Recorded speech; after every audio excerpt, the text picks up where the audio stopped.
Saus Malam Mulia Sensani dengan NIM 8570455068. Di sini saya akan mempraktikkan RPL bimbingan konseling dengan tema cara mengelola emosi. Selamat pagi anak-anak. Assalamualaikum warahmatullahi wabarakatuh. Bagaimana kabarnya hari ini? Alhamdulillah, kabar baik, tetap semangat. Wah, semangat sekali ya pagi ini. Oke, sebelum memulai pembelajaran hari ini, sebaiknya kita berdoa terlebih dahulu ya anak-anak. Oke, Ibu pimpin doa. Semua siap, berdoa mulai. Berdoa selesai. Baik, adakah hari ini teman-teman yang tidak masuk? Sudah masuk semua, alhamdulillah, artinya semua bisa masuk, bisa sehat, semua dalam keadaan sehat, sehingga bisa masuk sekolah semua untuk mengikuti pembelajaran hari ini. Baik anak-anak, hari ini kita akan belajar mengenai cara mengelola emosi. Jadi tujuan pembelajaran kita hari ini adalah yang pertama, kalian dapat mengenali berbagai macam emosi. Lalu yang kedua, kalian dapat menyebutkan berbagai macam penyebab munculnya emosi. Lalu yang ketiga adalah nantinya kalian dapat mengetahui cara mengelola emosi dengan baik. Ya anak-anak, jadi sebelum kita memulai pembelajaran, apakah ada yang sudah tahu apa itu emosi? Apa itu emosi? Jadi, emosi adalah perasaan yang muncul dalam diri kita karena suatu kejadian. Jadi, emosi itu muncul dari dalam diri kita akibat ada penyebabnya. Seperti kita emosi karena berbeda pendapat dengan adik kita. Jadi, timbul rasa emosi dalam diri kita. Nah, emosi itu wajar ya, emosi itu wajar. Bagi setiap orang pasti pernah mengalami emosi. Nah, di sini Ibu sudah mempunyai gambar. Di sini, ini gambar apa, Nak? Iya, gambar anak yang sedang happy, sedang bahagia. Biasanya kita kalau bahagia itu karena apa, Nak? Iya, karena dibelikan mainan oleh ibu. Lalu, bahagia karena apa? Karena mendapatkan ranking di sekolah. Itu adalah contoh bahagia. Lalu, gambar yang kedua di sini Ibu punya gambar. Ini gambar apa, Nak? Iya, ini ada anak yang sedang marah. Biasanya kalau marah itu kita karena apa sih, Nak? Marah? Iya, karena kita berbeda pendapat dengan teman, berbeda pendapat dengan adik, dengan kakak. Itu bisa kita timbul marah, tidak diberikan mainan oleh ibu, kita marah. Lalu gambar yang terakhir di sini Ibu punya gambar. Nih, ini gambar apa, Nak? Iya, ini adalah gambar anak yang sedang sedih. Kalau kita sedih itu biasanya penyebabnya apa sih, Nak?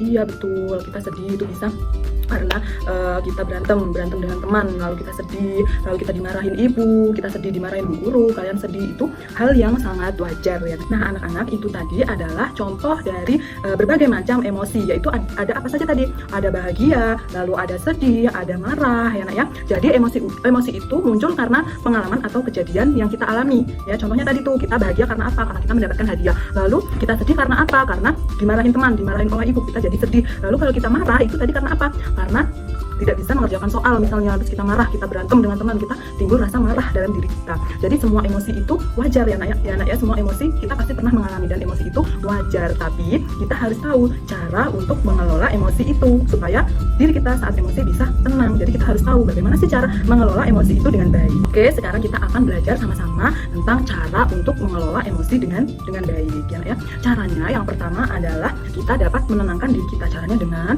kita tarik nafas, kita duduk. Nah, usahakan ketika kita marah, kita harus buru-buru untuk duduk. Karena dengan duduk, tenang, kita akan menurunkan emosi kita secara tidak sengaja. Ya, Nak ya, kita akan lebih tenang. Lalu, kita akan mencoba untuk tarik nafas, hitungan 1 sampai 10. Lalu, kita buang secara perlahan. Oke, kita praktikkan ya, Nak ya. Tarik nafasnya, hitung 1 sampai 10, lalu buang nafasnya. Insya Allah nanti akan tenang dalam hati kita ketika kita emosi, ketika kita marah. Lalu cara yang kedua adalah kita dapat bercerita dengan orang yang kita percaya, orang yang dekat dengan kita, orang terdekat kita, orang yang kita percaya.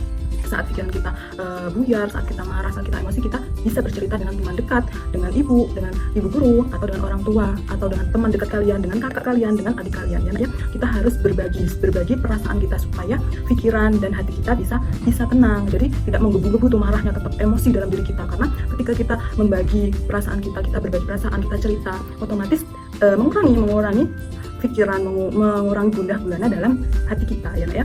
Lalu cara yang terakhir yaitu kita bisa melakukan kegiatan positif saat kita emosi. Misalnya di sekolah kalian emosi dengan teman kalian, marah dengan teman kalian, bisa melakukan hal positif seperti kalian ikut bermain bola di lapangan, atau kalian menggambar, atau yang pasti saat kalian emosi kalian sholat, kalian berdoa kepada Allah. Insya Allah hati dan pikiran kita akan lebih tenang ya, Nak ya. Itu adalah cara mengelola emosi dengan baik. Jadi kita hari ini tadi sudah belajar mengenai berbagai macam emosi. Lalu kita sudah belajar tentang cara mengelola emosi dengan baik. Lalu contoh dari emosi itu seperti apa? Ada bahagia, ada sedih, ada marah. Nah, jadi kesimpulan pembelajaran hari ini adalah kita sudah belajar bahwa setiap orang itu memiliki emosi. Jadi kita harus bisa mengelola emosi itu. Kita harus bisa mengelola emosi itu dengan baik. Caranya bagaimana? Caranya ya tadi dengan cara mengelola emosi dengan baik, yaitu kita bisa bercerita dengan orang terdekat kita, lalu kita dapat melakukan hal positif supaya kita lupa dengan pikiran kita, dengan perasaan kita yang sedang gundah gulana. Atau kita juga bisa menenangkan diri dengan bertarik nafas, kita duduk dengan tenang, lalu supaya pikiran kita dan hati kita bisa tenang. Oke, baik anak-anak, hari ini Ibu rasa sudah cukup pembelajaran kita hari ini mengenai cara mengelola emosi dengan baik. Ya, Ibu harap kalian nantinya saat emosi, saat marah, kalian bisa menangani penyebabnya dengan baik, mengelola emosi itu dengan baik, seperti yang sudah kita pelajari hari ini, ya. Baik, terima kasih kalian sudah suportif hari ini dalam pembelajaran. Ibu bangga dengan kalian. Semoga kalian tetap semangat seperti ini saat mengikuti pembelajaran. Sekian dan terima kasih. Wassalamualaikum warahmatullahi wabarakatuh.